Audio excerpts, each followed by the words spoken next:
estimados participantes, es un honor brindarles la bienvenida de nuevo a esta nueva sesión del módulo de webinarios Avances en la prevención, diagnóstico y tratamiento de las enfermedades cardiometabólicas.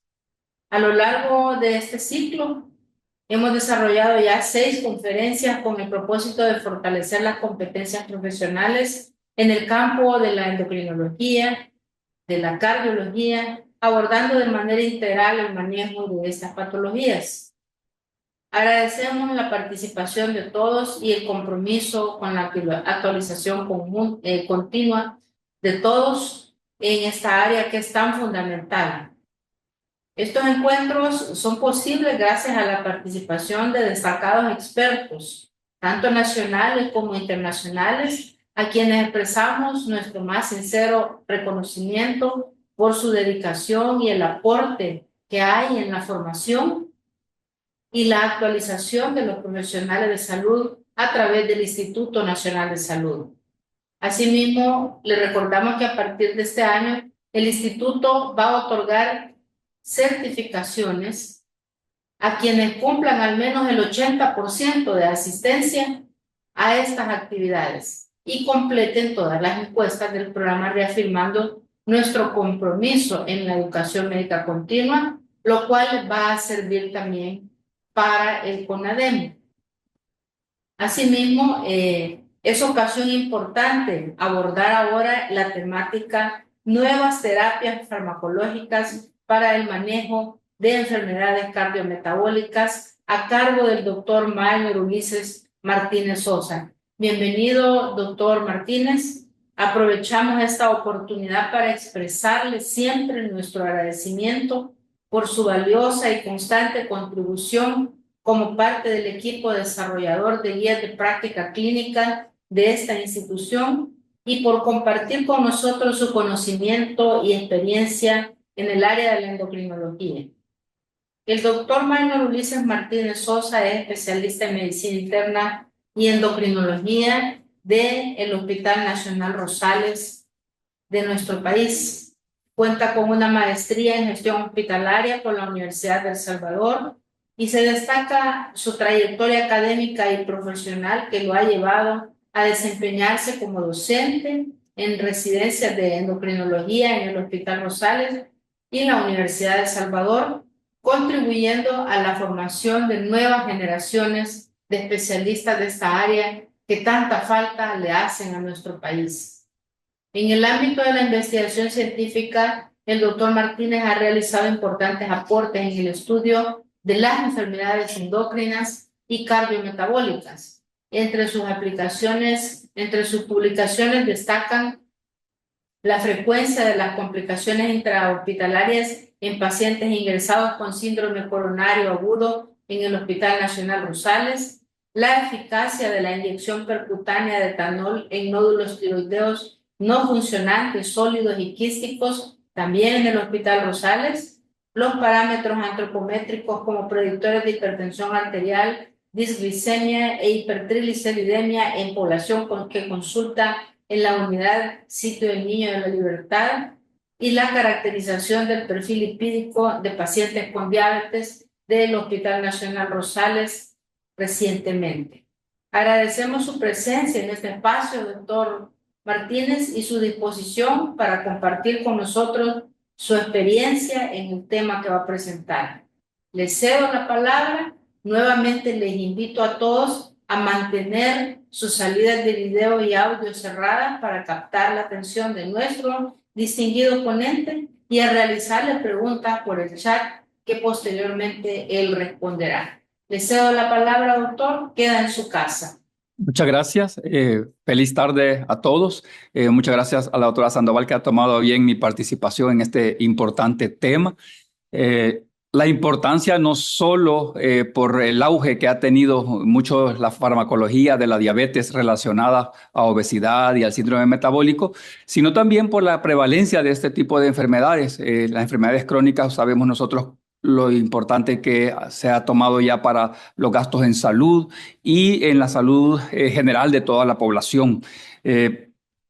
A grosso modo, y para tomar en cuenta el devenir que ha tenido la farmacología de las enfermedades cardiometabólicas, el contenido a desarrollar, primeramente vamos a hablar qué son las enfermedades cardiometabólicas, cuál es la nueva concepción que está adoptando la diabetes, dada esta relevancia del cardiometabolismo, el abordaje fisiopatológico de la diabetes como tal, los fármacos actuales, ISGLT2, agonistas GLP-1, los agonistas duales GLP y GIP, y luego el desarrollo de nuevas intervenciones, de nuevas terapéuticas, entre ellos los triagonistas GLP-1, GIP, glucagón.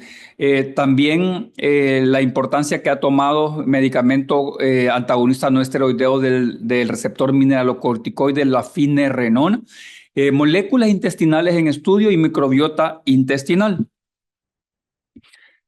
El cardiometabolismo es un concepto que, si recordamos, hace un poco más de 2 décadas ha venido tomando el síndrome metabólico, en el cual se observó que la visión túnel de tratar a la diabetes como una mera disglicemia se nos quedaba muy corto y era necesario tomar en cuenta todos estos factores de riesgo que, a pesar de que a veces a los pacientes les lográbamos unos niveles aceptables de glicemia, aún así su mortalidad y su morbilidad no variaban mayormente. Entonces, las enfermedades cardiometabólicas incluyen tanto patologías cardiovasculares como metabólicas, como la diabetes mellitus, la hipertensión arterial, la dislipidemia, la hiperuricemia, el hígado graso, el síndrome de insulinoresistencia y la enfermedad cardiovascular. Este grupo de enfermedades inclusive van creciendo. Cada vez más enfermedades se unen al sustrato cardiometabólico en su fisiopatogenia y también en sus consecuencias. Se dice que en Iberoamérica son causales de alrededor del 46% de las muertes registradas. Cuando nosotros estudiamos la fisiopatogenia de una enfermedad, generalmente se nos presentan esquemas como este. Y casi siempre hay actores comunes. En este caso pueden ustedes ver en la lámina la implicación, por ejemplo, de órganos como páncreas, como endotelio, como la piel, como el tejido adiposo y los mediadores inflamatorios y hormonales, entre ellos neurotransmisores también, que implican obesidad, metabolismo del colesterol, resistencia a la insulina, diabetes mellitus, y vemos nosotros actores comunes que tienen que ver con estrés oxidativo, con inflamación, con autoinmunidad, y que muchas de estas enfermedades también están relacionadas con hipertensión arterial y aterosclerosis, y consecuentemente tienen consecuencias en riesgo cardiovascular, en enfermedades cardiovasculares y en enfermedades cerebrovasculares. Traje a cuenta este gráfico, ¿por qué? Si uno dice de qué enfermedad estamos hablando, podríamos considerar algunas de las que allí se mencionan o algunas de las que generalmente están relacionadas. Pero este es el esquema del sustrato fisiopatogénico de la psoriasis, una entidad clínica que es muy frecuente, que es muy común, generalmente relacionada con estrés, inflamación, con afecciones de la piel que son bien características, pero que muchas veces no tomamos en cuenta todo el espectro que conlleva este tipo de entidades clínicas.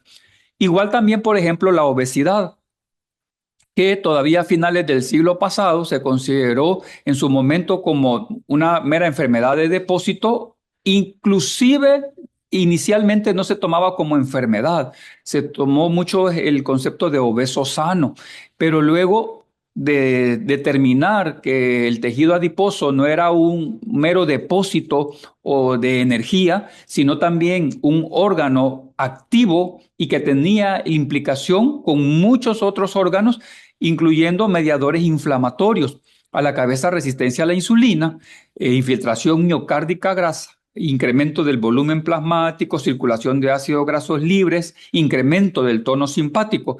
Y luego observamos que este órgano metabólicamente activo tenía que ver también con inflamación, con hormonas como por ejemplo la leptina, que tienen que ver con la saciedad y con el hambre, leptina grelina, y factores trombogénicos. Y entonces vemos al centro en verde allá las enfermedades implicadas generalmente con la obesidad, como diabetes mellitus, hipertensión arterial, dislipidemia, arritmia, enfermedad coronaria, insuficiencia cardíaca, apnea obstructiva del sueño. Entonces no es una entidad o no es una característica nada más en el hábito de la persona, sino una condición que le va a implicar morbilidad y mortalidad. Igual también ha tomado mucha relevancia el hígado. Nosotros característicamente relacionábamos cirrosis hepática o enfermedad esteatohepática con el alcoholismo y luego con la obesidad. Pero posteriormente hemos visto cómo los factores inflamatorios y los mediadores neurohumorales también tienen que ver con el desarrollo de enfermedad hepática. Y por eso cada vez es más frecuente tener pacientes que tienen alguna afectación hepática que puede conllevarle inclusive a la muerte y no tener un antecedente de los factores de riesgo clásicos de las hepatopatías. A la cabeza pueden estar relacionados con resistencia a la insulina, también con afectación renal implicado a microalbuminuria, incremento de la grasa renal y con diglicemia aterogénica con las consecuentes eventos cardiovasculares. Y por eso la concepción o la terminología de la enfermedad esteatóxica hepática no alcohólica va tomando más a enfermedad hepática relacionada a alteraciones metabólicas. Y es así como la concepción se tiene actual.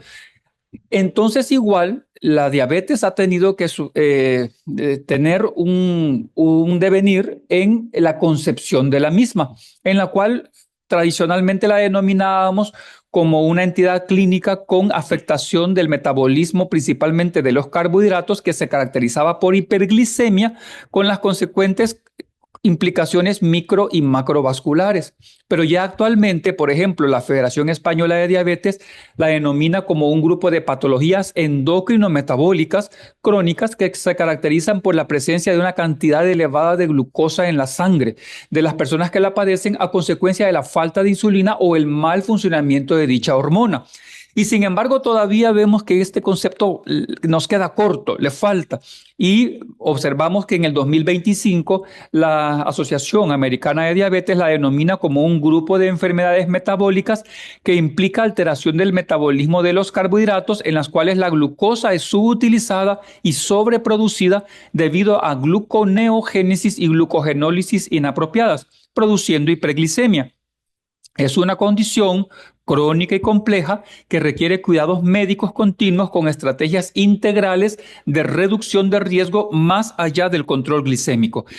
Siempre se nos dice que debemos abandonar la teoría glucocéntrica. Diabetes no solo es hiperglicemia, y aunque los criterios diagnósticos para diabetes siguen estando en su mayoría basados en los niveles de glucosa sanguínea, es necesario ver al paciente y evaluarlo de una manera integral para prevenir ya sea la instauración, el desarrollo o la progresión de la enfermedad.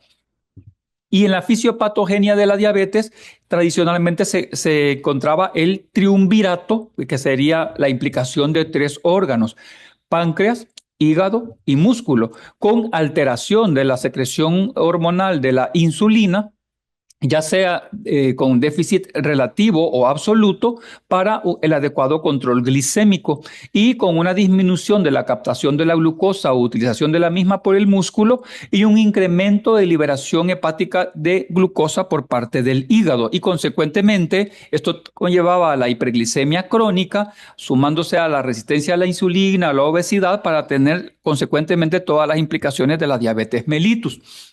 Igual también los efectos de la reducción de peso, que no solo únicamente mejoraban el control glicémico, sino que también la dislipidemia, mejoría en el estado de los eventos cardiovasculares, la reducción de la mortalidad, mejorando la presión arterial, mejorando la glucemia y también mejoría en la inflamación.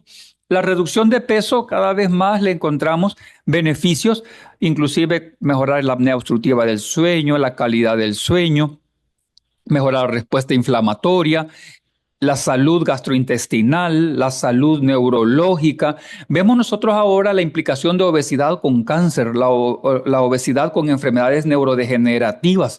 Entonces, tan importante esta inflamación crónica y todos estos neurotransmisores y transmisores neurohormonales alterados que nos llevan consecuentemente no solo a diglicemia, no solo a diabetes, hipertensión y enfermedad cardiovascular, sino que prácticamente afectan la economía de todo el organismo. Esquemas como estos son los que generalmente nos demuestran cuál es toda la implicación de las macroangiopatías y las microangiopatías en la diabetes.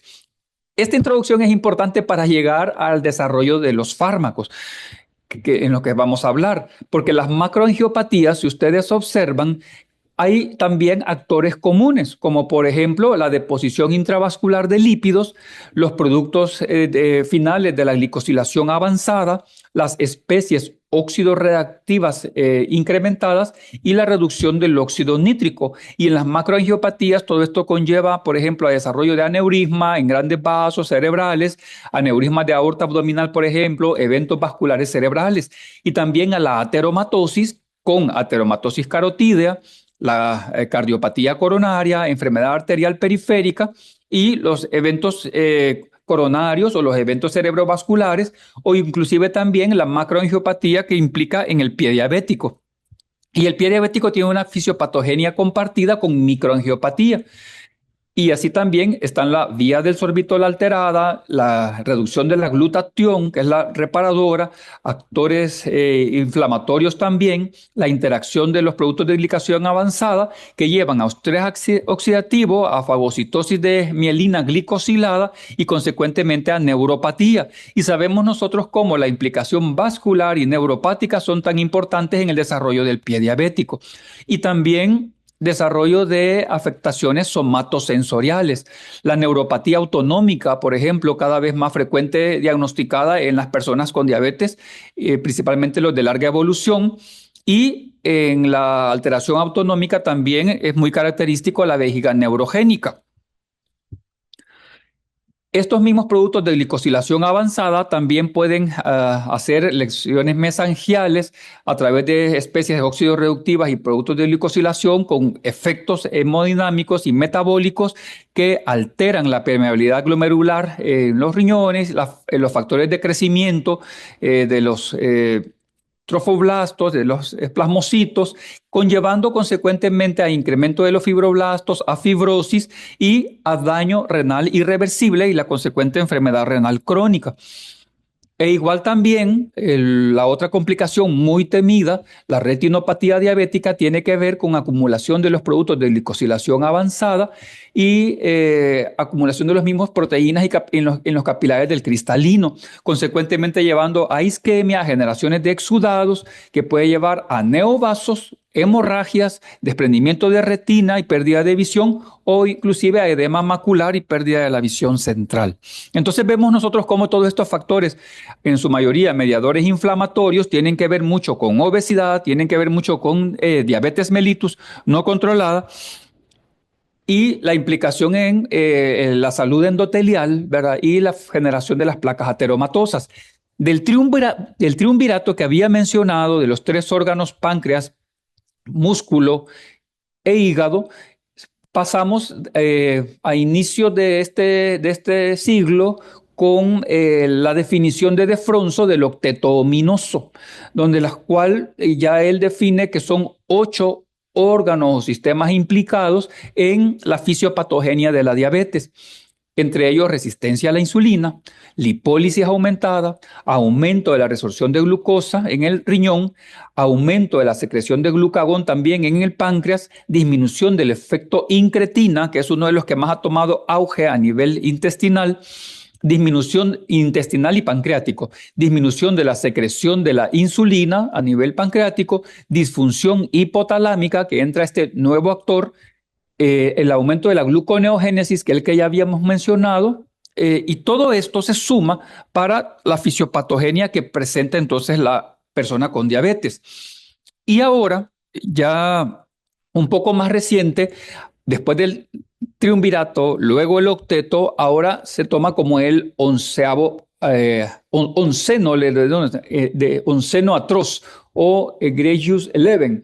Entonces, en el cual, aparte de las células beta pancreáticas, le ponen el hígado, el tejido adiposo, el músculo, el cerebro, el riñón, el estómago, el intestino delgado, la disregulación inmunológica y la inflamación, que ya se toma como un actor importante, y luego el colon y bioma. Entonces, son 11 actores principales que van tomando el auge para hacer el análisis. ¿Por qué? Porque es con base a esto entonces que los investigadores dicen, vamos desglosando y el por qué hay tanto fármaco para la diabetes, pero todavía mucha morbilidad y mucha mortalidad asociada. Y los fármacos antidiabéticos, inicialmente, con los órganos que estaban siendo como actores implicados, teníamos a nivel del intestino delgado los inhibidores de alfa-glucosidasa. En el riñón con los ISGLT2, que estos han tomado mucha relevancia y posteriormente veremos el por qué.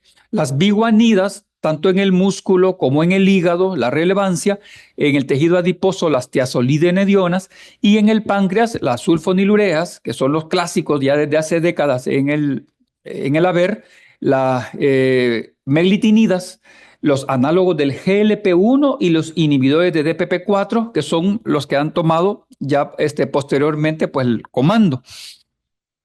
Y así tenemos que las metformina, por ejemplo, las biguanidas, mejoran la secreción de insulina, la sensibilidad de la misma en el tejido adiposo.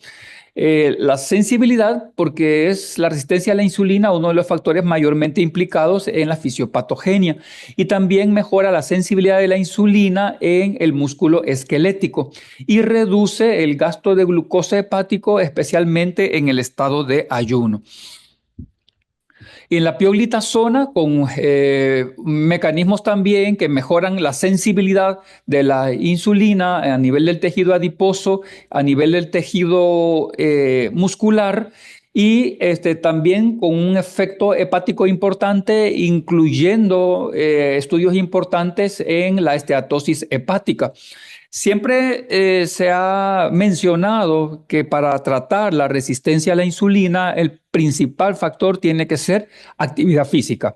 La actividad física, la restricción calórica, la reducción de peso y fármacos, tendríamos que tomar en cuenta biguanidas, metformina y tiazolidinedionas.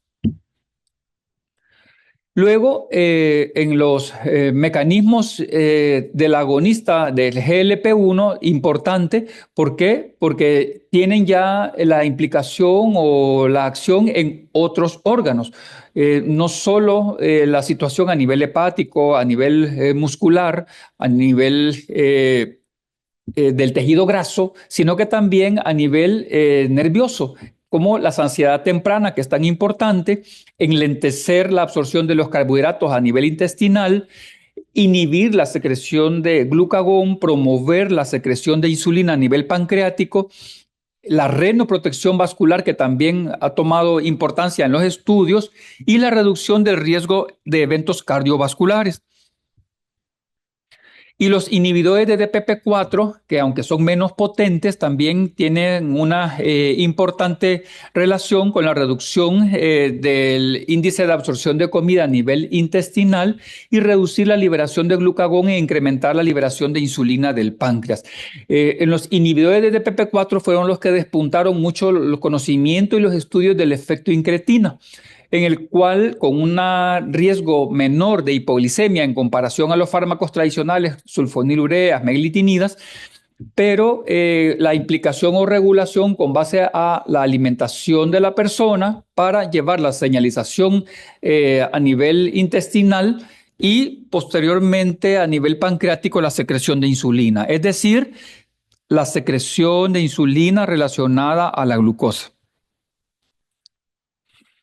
Y este cuadro verde es por el medular de la presentación, porque aquí vamos nosotros diciendo cada una de las implicaciones orgánicas o de algún sistema y el fármaco relacionado para actuar directamente en esa afectación. La disfunción de la célula beta pancreática a través de agonistas GLP-1 y de los agonistas duales GLP-1 y GIP.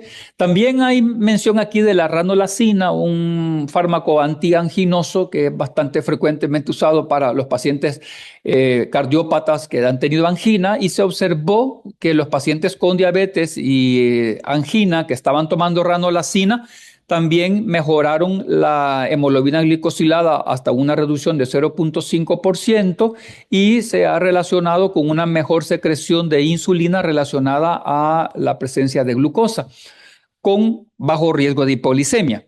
Pero los análogos del GLP-1 y los agonistas duales son los que llevan la cabeza en la acción a este nivel.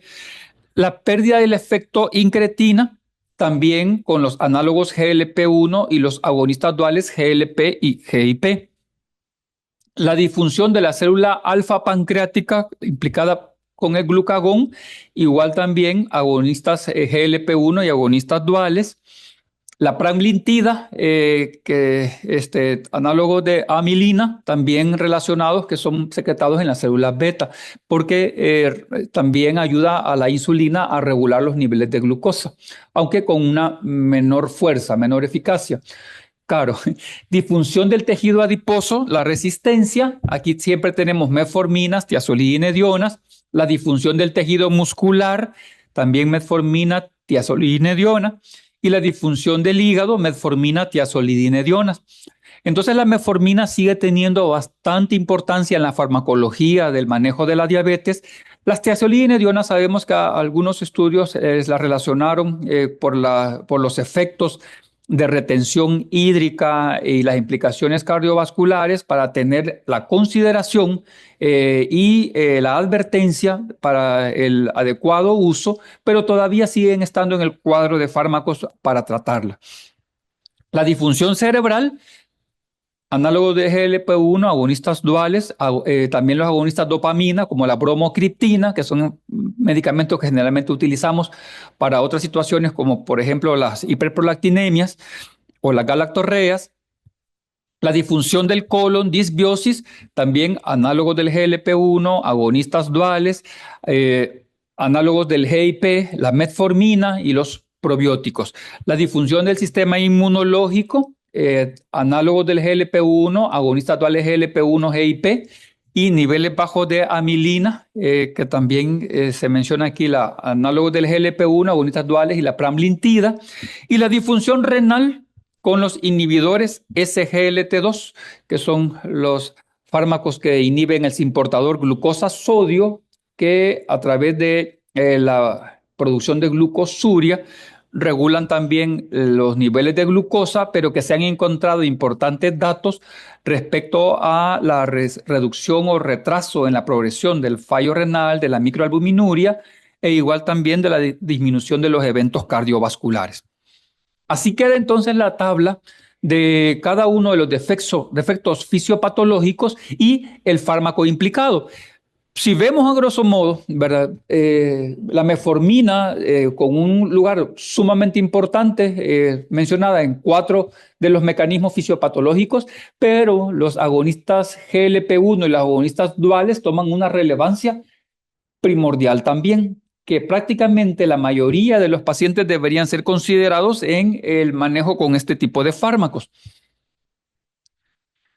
Los inhibidores SGLT2, si evaluamos nosotros la seguridad y la eficacia en los resultados primarios como hospitalización por insuficiencia cardíaca o puntos compuestos de daños renales específicos, hay resultados que son muy favorables, que reducen el empeoramiento de la insuficiencia cardiovascular, reducen la incidencia de hospitalizaciones por insuficiencia cardíaca, reducen la muerte cardiovascular, a la cabeza medicamentos como empagliflozina, dapagliflozina, que serían importantes considerar, y en aquellos pacientes que estamos ya con una alteración de la función renal y que necesitamos nosotros retrasar ya sea la proteinuria o la progresión de la enfermedad renal, sería también una herramienta importante a considerar.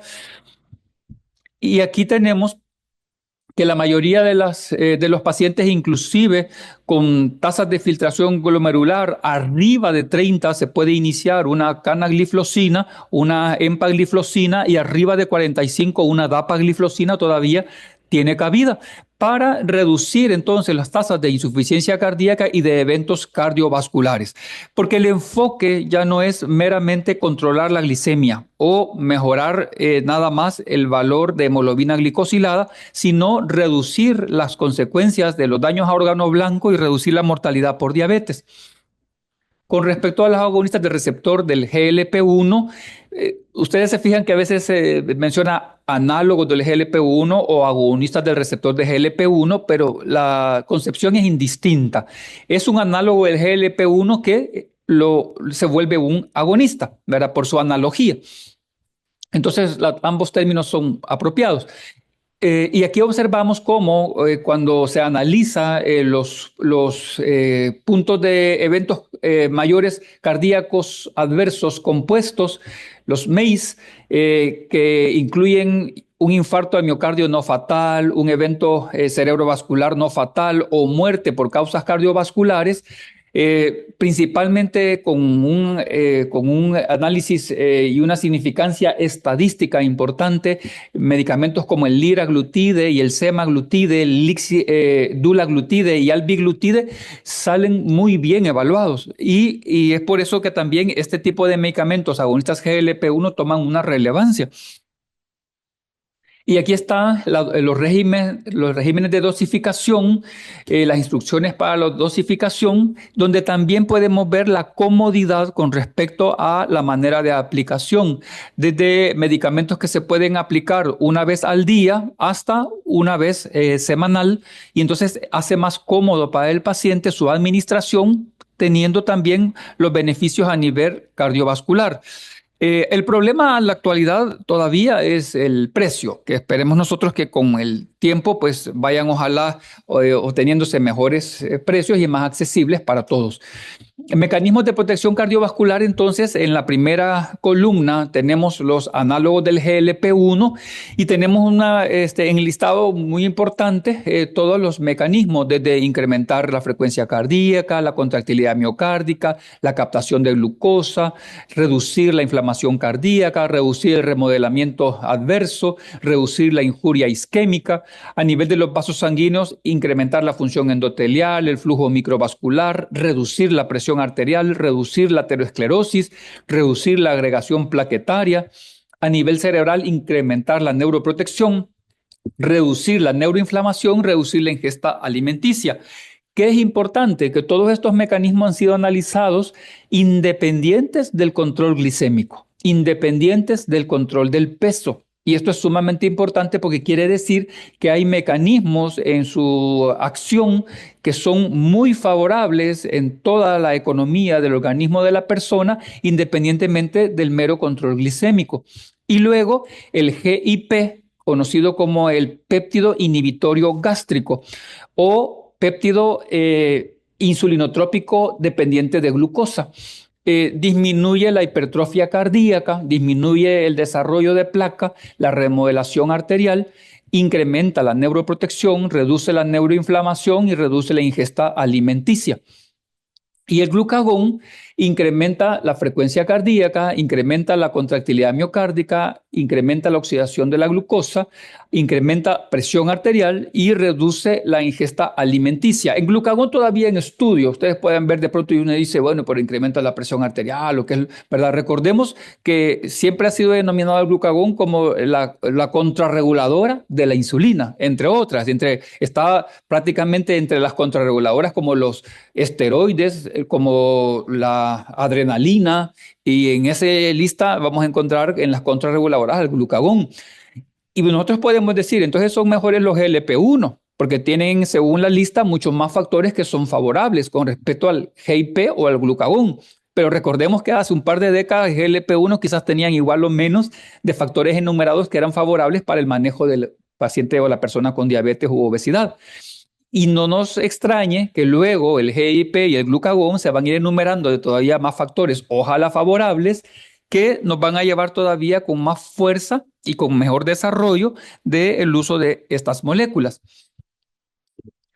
Análogos del GLP-1 y resultados cardiovasculares. Aquí tenemos, por ejemplo, en los eventos adversos complejos compuestos que son favorables para los análogos del GLP-1, para la muerte cardiovascular también salen las tablas favorables, las gráficas favorables para los análogos del GLP-1, para infarto al miocardio, para infarto al miocardio no fatal, para evento cerebrovascular, para evento cerebrovascular no fatal, también favorables, para hospitalización por insuficiencia cardíaca, por angina inestable, para mortalidad por todas las causas. Es decir, que tomando en cuenta no solo el control metabólico, el control glicémico, el control lipídico y el control del peso, hay muchos otros factores que los hacen bastante beneficiosos para la salud en general a los análogos del GLP-1.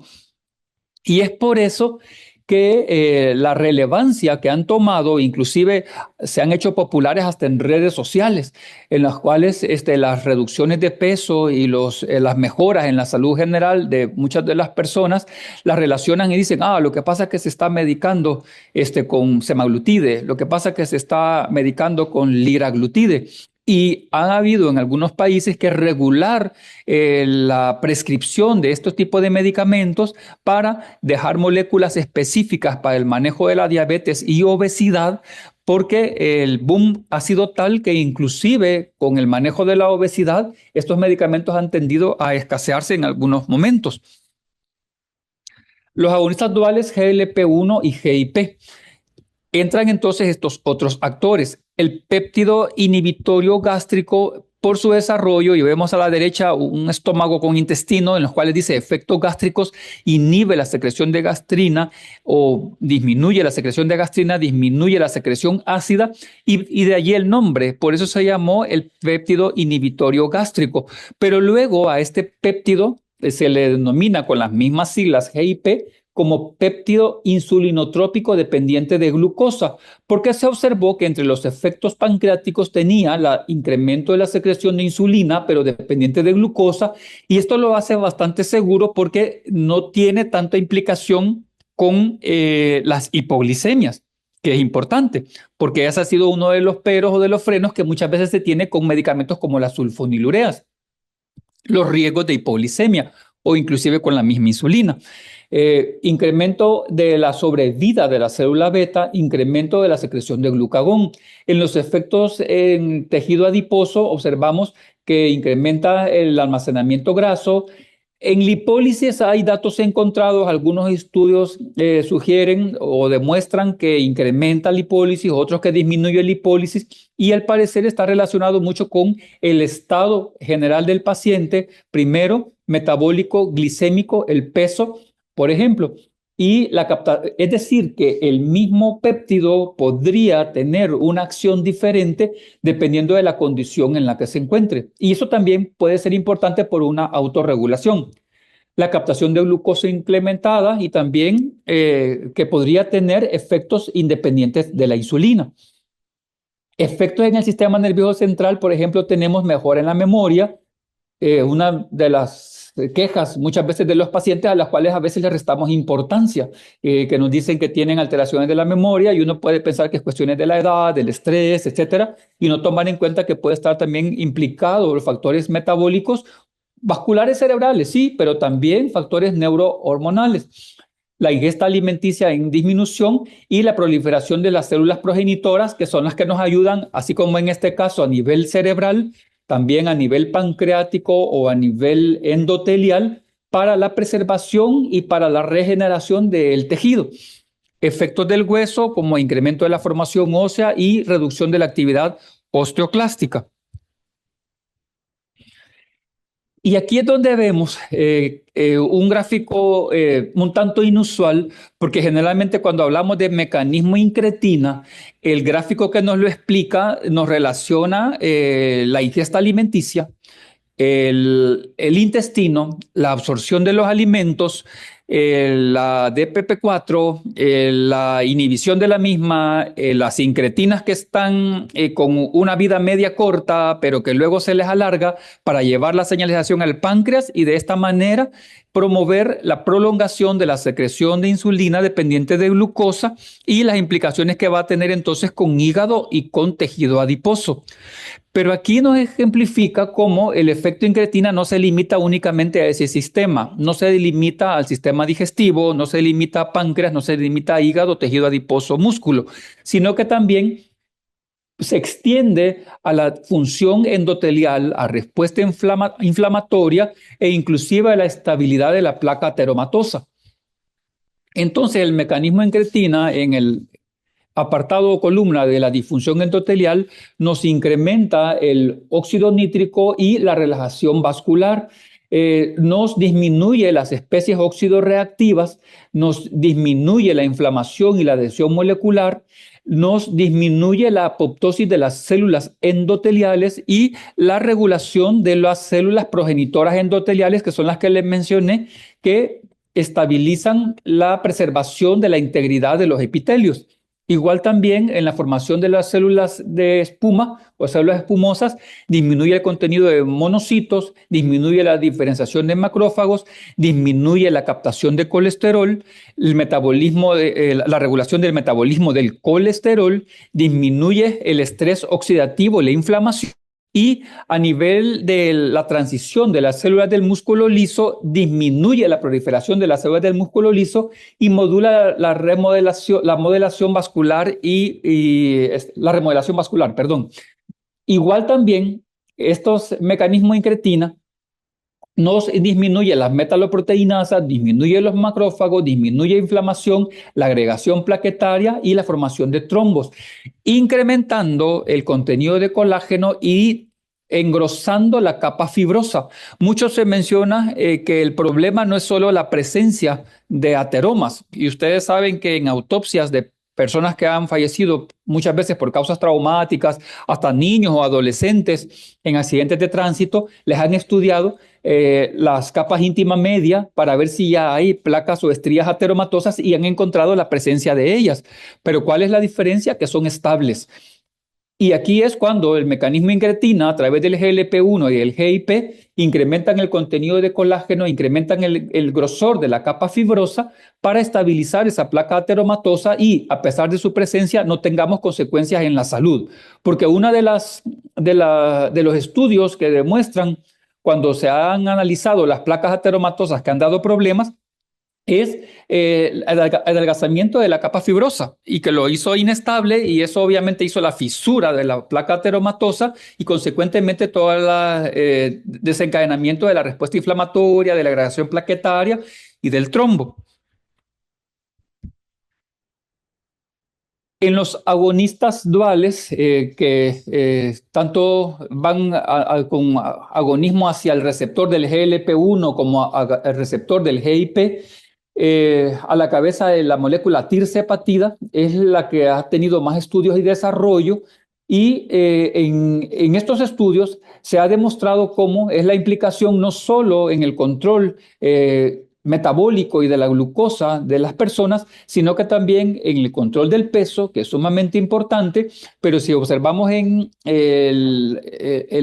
la esquina inferior derecha de la pantalla, vemos nosotros también como el riesgo de enfermedad cardiovascular estimado a los 10 años y el número proyectado de eventos cardiovasculares sin y con tirzepatida, 15 miligramos de tratamiento, en aquellos pacientes que no han tenido eventos cardiovasculares previos, notable reducción a los 10 años, un riesgo de 2% de reducción y previene alrededor de 2 millones de eventos cardiovasculares en 10 años. Entonces, es sumamente importante y vemos también cómo esta molécula a nivel cardiovascular tiene una implicación muy favorable.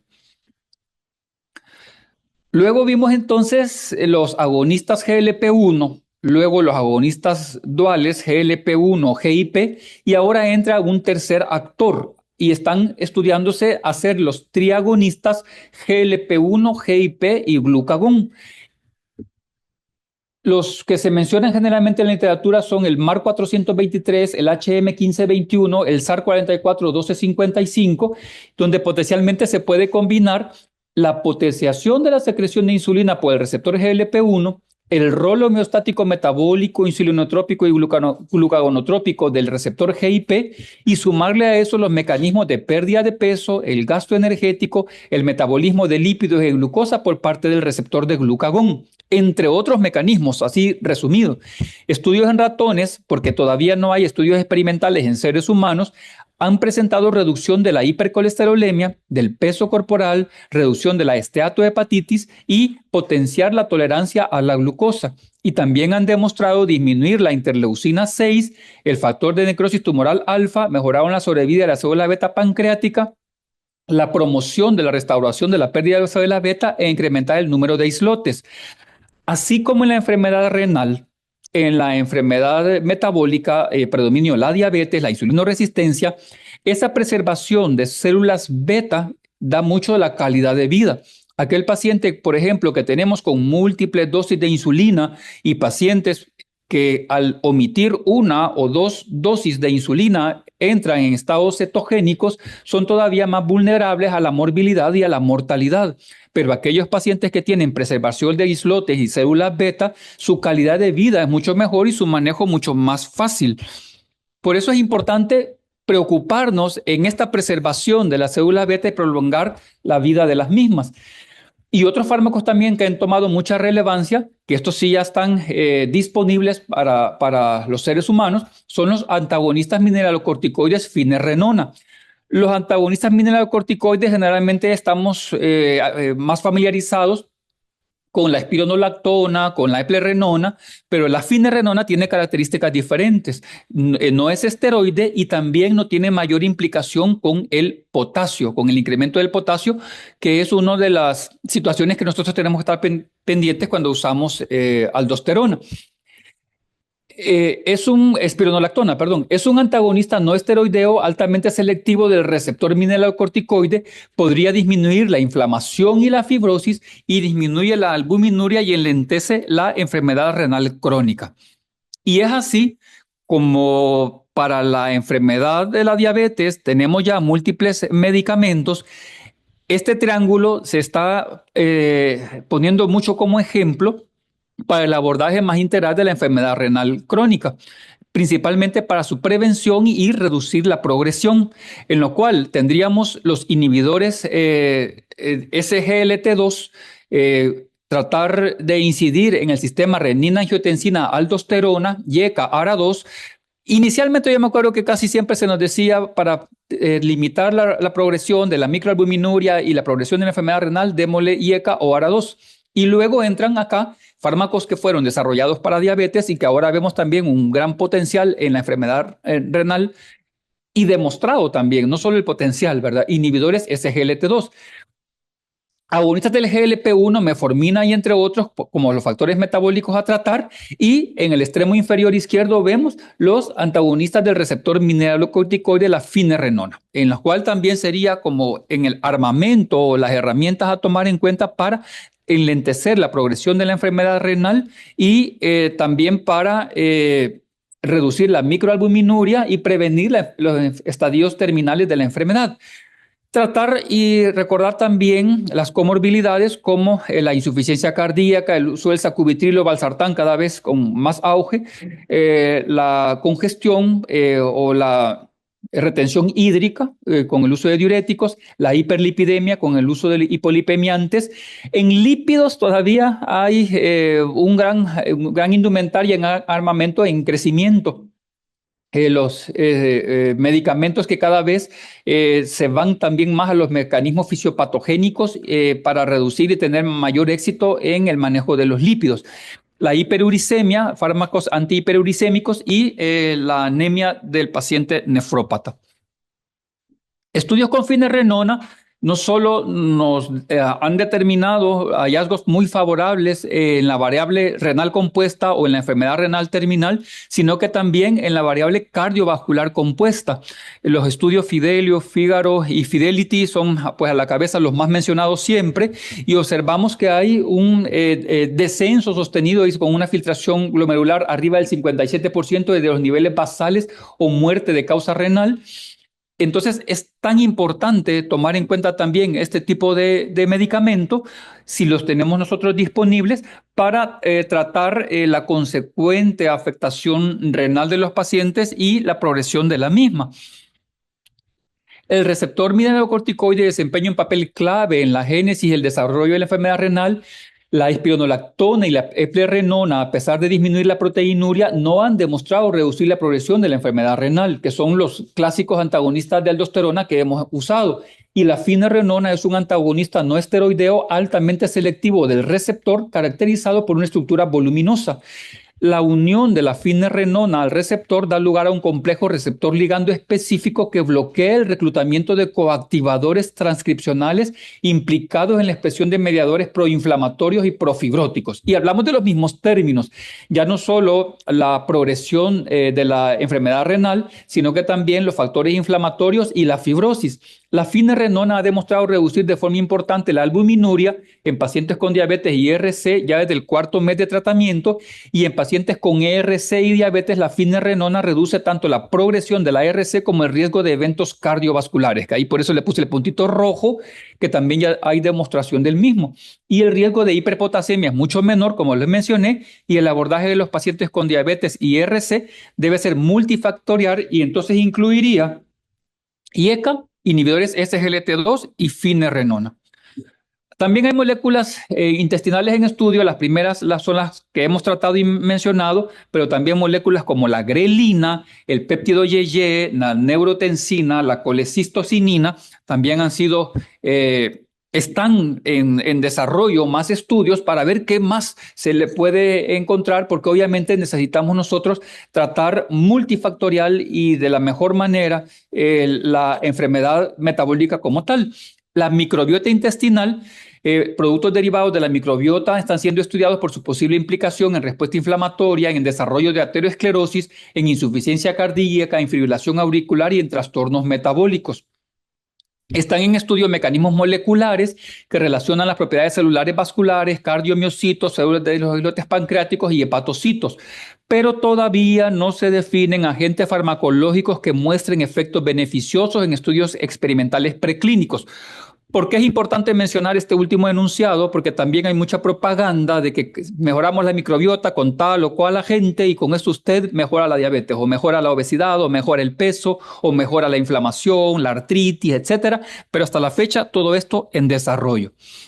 Entonces, vemos nosotros toda la complejidad y la implicación, cómo los fármacos se van desarrollando y nos falta mucho, mucho todavía por descubrir, por aprender y por tratar de una manera más integral todas estas enfermedades cardiometabólicas, pero que tenemos mucha herramienta que es necesario que conozcamos y que al tenerlas disponibles también sepamos utilizarlas adecuadamente.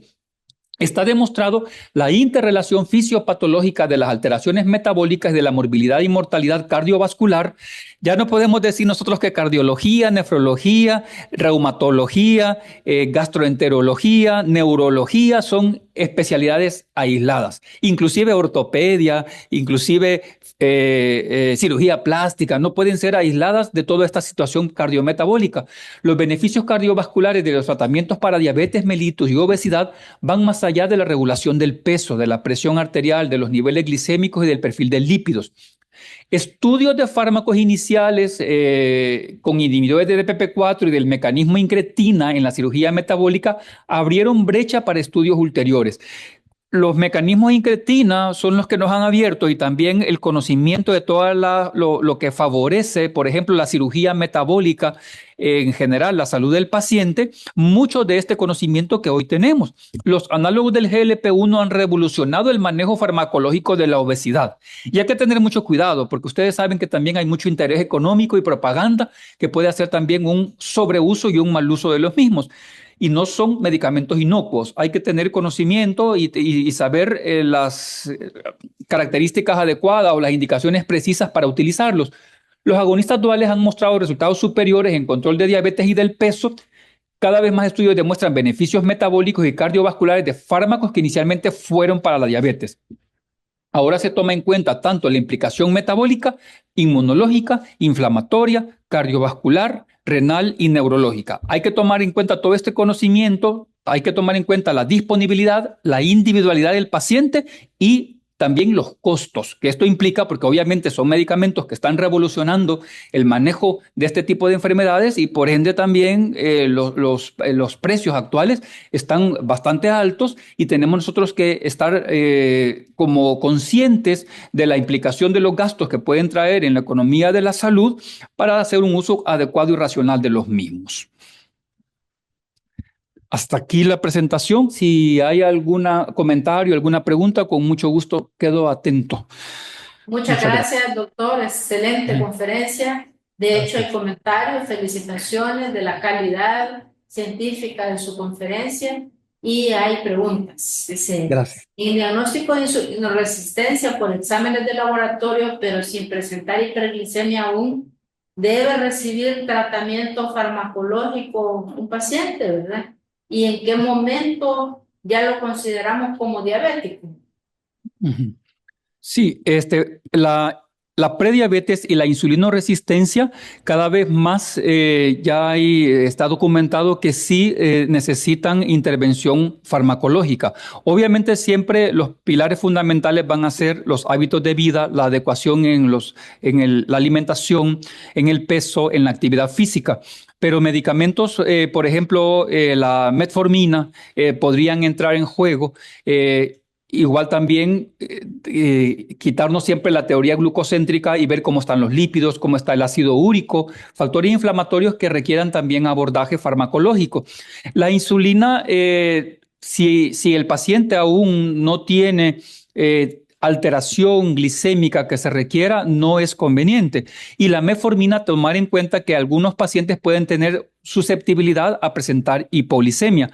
Y aunque nosotros veamos con el objetivo de tratar la resistencia a la insulina con sensibilizadores como los tiosolinedionas o los biguanidas, la metformina, debemos ser muy cautelosos para no provocarles también hipoglicemias al paciente. Entonces, ¿se trata farmacológicamente la insulinoresistencia o la prediabetes? Sí, y debemos nosotros analizar bien qué dosis y qué fármaco vamos a utilizar. Y luego, cuando pasa a diabetes con los criterios actuales todavía basados en la bioquímica sanguínea de la glucosa en ayuno, cuando sea necesario la prueba de tolerancia a la glucosa oral, la glicemia al azar según sea el caso o la hemoglobina glicosilada estandarizada. Son para ya decir uno si estamos ante la diabetes. En la concepción analítica del paciente, uno dice esta persona prácticamente tiene el sustrato para diabetes, pero prácticamente lo único que le falta es llegar a la diglicemia. Entonces no esperar llegar a la diglicemia para actuar todas las herramientas no farmacológicas con las que ya conocemos. Muchas gracias, doctor. Aquí hay otra pregunta que dice, ¿cuál es el efecto secundario de la supresión abrupta de GLP-1 en pacientes diabéticos obesos después de estarlo tomando años? Al suspender, si el paciente no tuvo alteraciones gastrointestinales, que son a la cabeza las principales que pueden dar, náuseas, vómitos, flatulencia, el paciente podría tener alteraciones en la motilidad gastrointestinal. Recordemos que estos fármacos análogos de GLP-1 y los GIP enlentecen el vaciamiento gástrico y podrían tener, por ejemplo, eructadera, podría tener náuseas, podría tener diarrea el paciente con la suspensión abrupta. Y otra cuestión que hay que tomar muy en cuenta es la disglicemia, ¿verdad? Que puede haber, si el paciente tenía una dosis estandarizada ya del fármaco y se suspende, puede haber alteraciones en los niveles de glucosa. Principalmente esos serían. Hay otras implicaciones que pueden tomarse en cuenta, pero que no son abruptas. Hay que tomar en cuenta, por ejemplo, si pueden tener inflamaciones pancreáticas o problemas neoplásicos tiroideos, pero eso más a mediano o largo plazo. Muchas gracias, doctora. Hay Sí, bastantes sí, comentarios sobre el contenido de la sí, información que gracias. da como para un seminario. Y aquí hay un comentario bien interesante. ¿Es posible iniciar un programa a nivel nacional desde las escuelas para prevenir estos problemas metabólicos y beneficiar la salud de la población? La educación es la solución para influir en la longevidad de todas las personas que al final influyen en la economía del país en todo aspecto. Un comentario desde Inglaterra. Totalmente de acuerdo. El día de ayer se conmemoró el Día de la Lucha contra la Obesidad y ya inclusive, bueno, actualmente Latinoamérica en general, 3 a 4 de cada 10 niños tienen problemas de peso, obesidad. Y se proyecta que a la velocidad que vamos, 2030, probablemente van a ser 6 de cada 10 niños, ¿verdad? Entonces, son números alarmantes y como bien dice el comentario, no tendríamos que esperar la morbilidad o la adolescencia, adultez con la enfermedad para tratar. Aquí es labor de todos, a todos los niveles, desde los educadores, desde los maestros, en las escuelas, nosotros como personal de salud, creo que sí es importante establecer y fortalecer las políticas que van encaminadas a mejorar nuestros hábitos de vida, desde la familia, desde las escuelas, los trabajos, para que tengamos mejores resultados. Sin duda alguna. El Instituto Nacional de Salud este año planifica y en parte echa a andar el levantamiento cartográfico de la encuesta nacional de enfermedades no transmisibles y por esa razón es que hemos dedicado gran parte del año a la discusión del problema cardiometabólico en salud pública.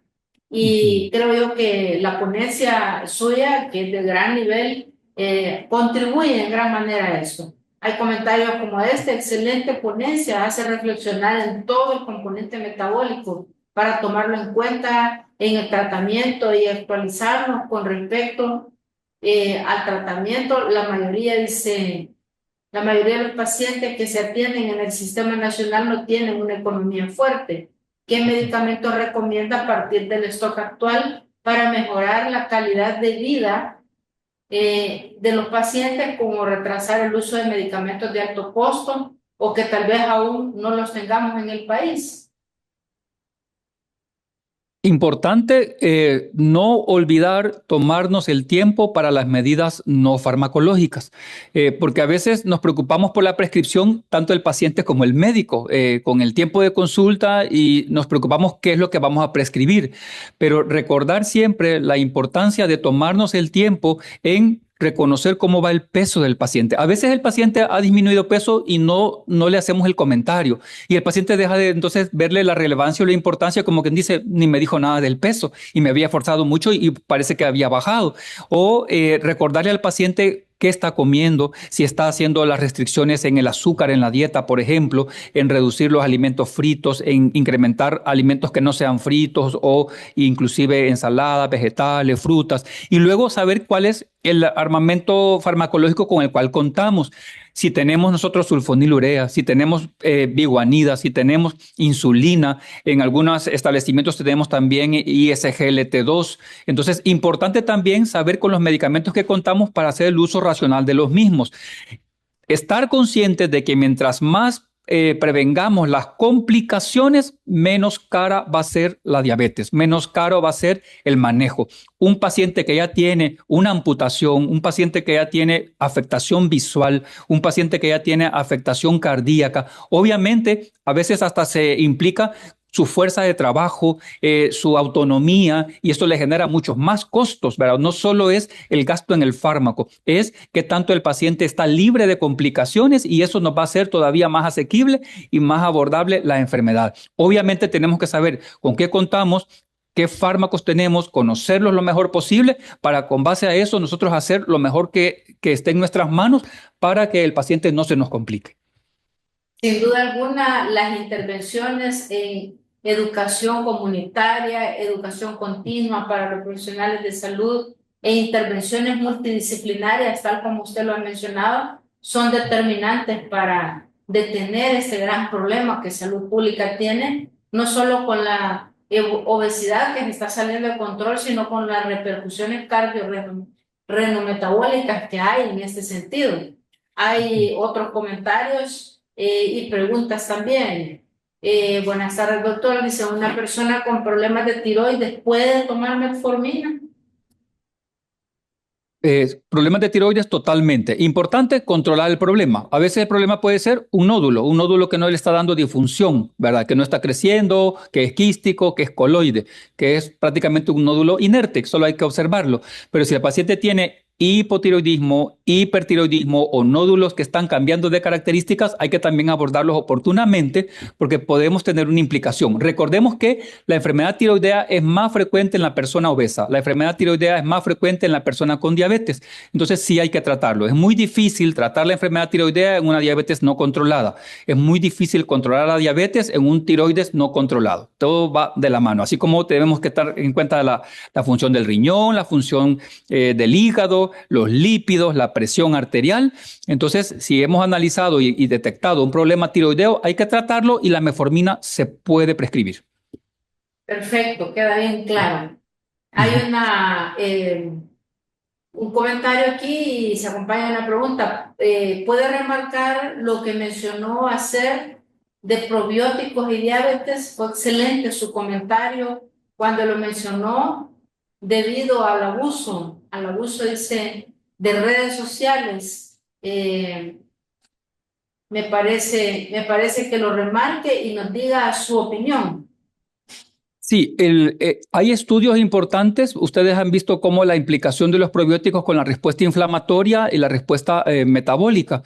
Y hay estudios en desarrollo preclínicos de la implicación de la salud cardiometabólica y del uso de probióticos.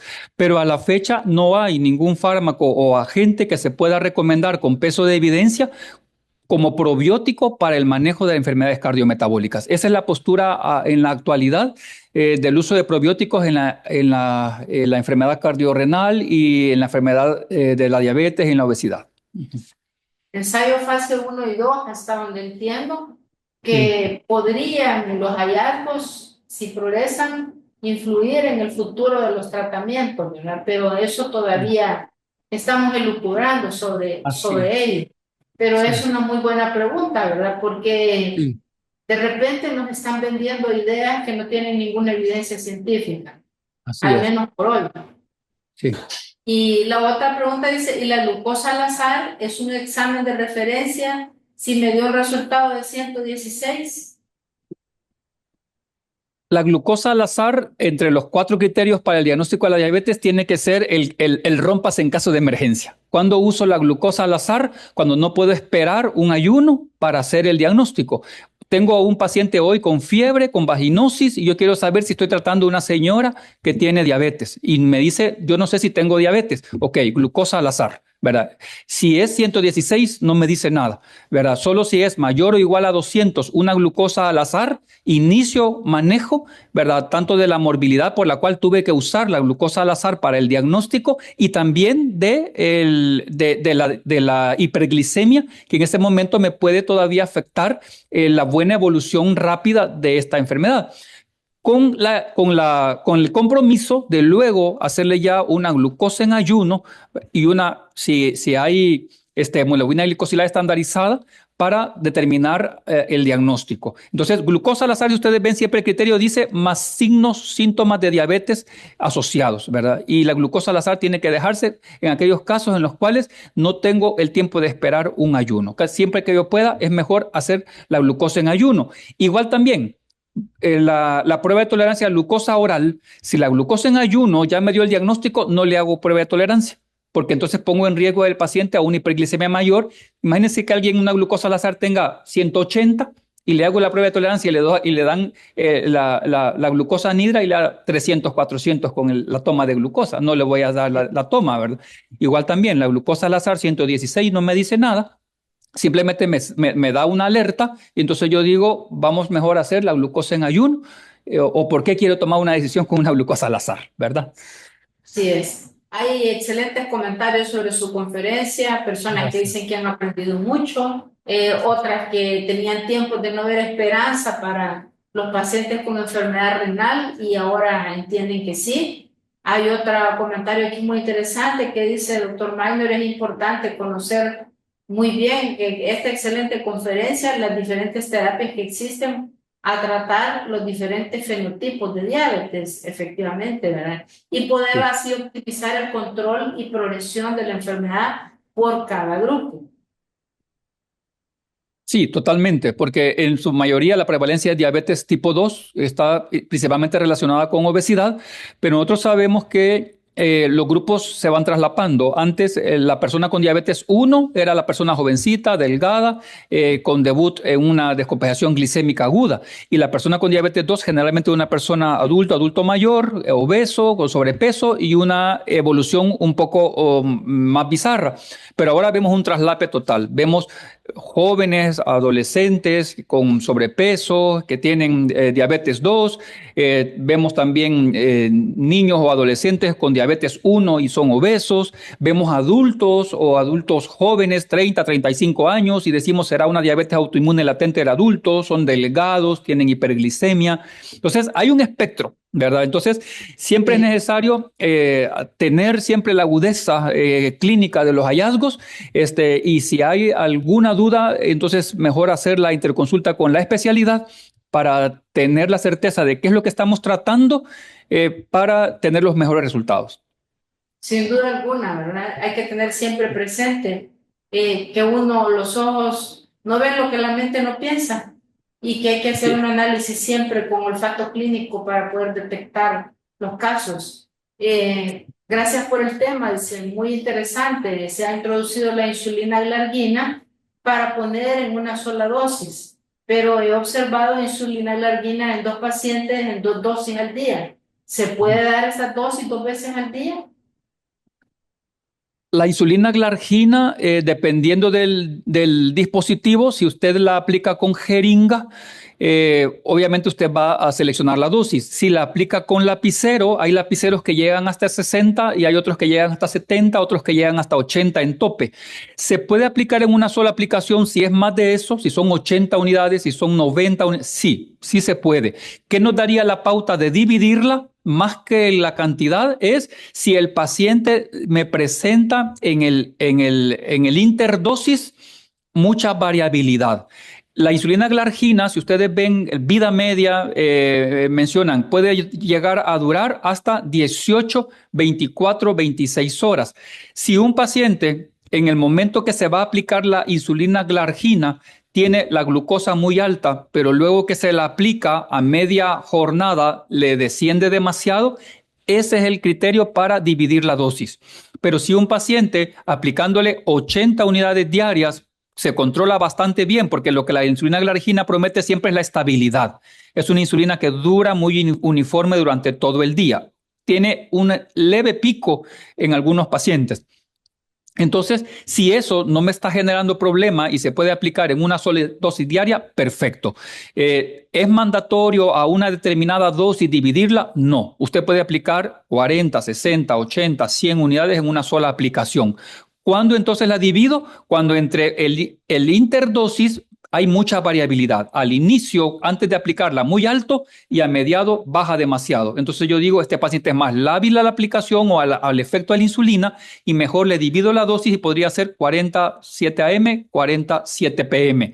Lo bueno que no tiene necesidad de ser relacionado con la alimentación, como la NPH regular, que generalmente le decimos al paciente antes de comer, o espere tanto, haga tal cosa, y las insulinas de acción prolongada no, ¿verdad? Es más con reloj, que la vamos a aplicar, la mayoría la vamos a aplicar una vez diaria, y solo en aquellos que tengan mucha variabilidad consideremos dividirla. Sin duda. Como siempre, hay enfermedades, hay enfermos, no hay enfermedades. Hay que individualizar cada caso para Así es. aplicar los fármacos como debidamente tiene que ser. Excelente Sí. ponencia, doctor Martínez. El diagnóstico de diabetes lo voy a confirmar con hemoglobina glicosilada, preguntan aquí. En nuestro medio no tenemos, si ustedes observan en los criterios diagnósticos de diabetes, es insulina glucosilada, perdón, hemoglobina glicosilada, NGSP o estandarizada. No tenemos en Latinoamérica, no tenemos hemoglobina glicosilada estandarizada. Entonces nosotros confirmamos el diagnóstico con la sospecha clínica más glucosa en ayuno o prueba de tolerancia a la glucosa oral. Glicemia al azar, solo en determinadas situaciones, así muy justificado, mayor o igual a 200 con síntomas. De lo contrario es glucosa en ayunos o PTGO, prueba de tolerancia, cuando así esté indicado. ¿Cuándo va a estar indicado? Cuando la en ayunas no me hace el diagnóstico, pero me da o la sospecha clínica siempre persiste o ya me da prediabetes, no me confirma la diabetes, le hago la prueba de tolerancia. Si ya me la diagnosticó en ayunas, ya no es necesario la prueba de tolerancia tampoco. Claro, es bien claro todo lo que nos ha dicho, Sí. información muy actualizada. Queremos Gracias. agradecerle en nombre de la institución y reiteramos mantener siempre las puertas abiertas con usted y le agradecemos toda su colaboración al equipo desarrollador de guías de práctica clínica. Gracias siempre por compartir sus conocimientos aquí. Gracias a Tengan usted, todos doctor. buenas tardes y un gusto.